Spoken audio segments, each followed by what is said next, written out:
بسم الله الرحمن الرحيم. يا أيها المزمل قم الليل إلا قليلا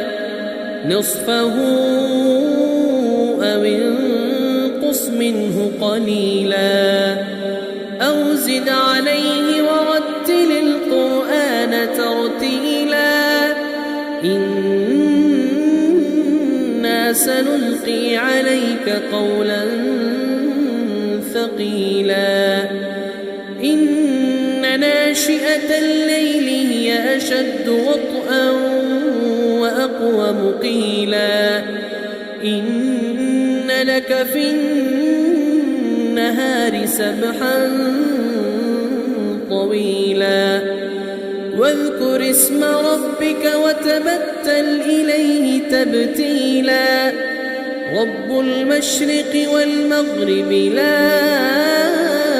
إله إلا هو فاتخذه وكيلا واصبر على ما يقولون واهجرهم هجرا جميلا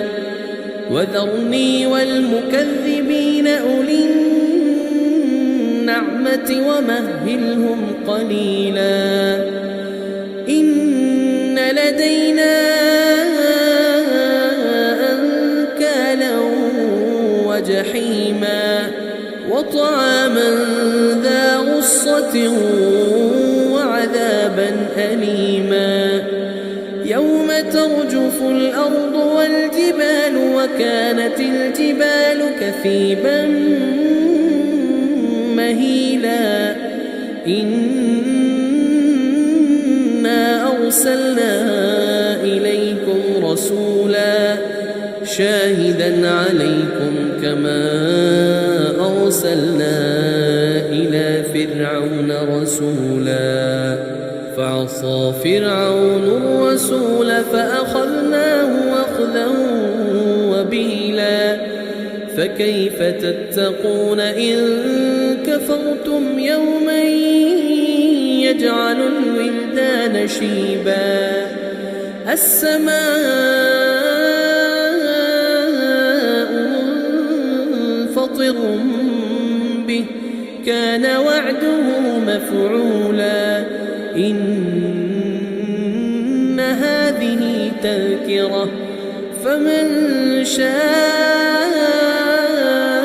اتخذ إلى ربه سبيلا إن ربك يعلم أنك تقوم أدنى من ثلثي الليل ونصفه وثلثه وطائفة من الذين معك والله يقدر الليل والنهار علم أن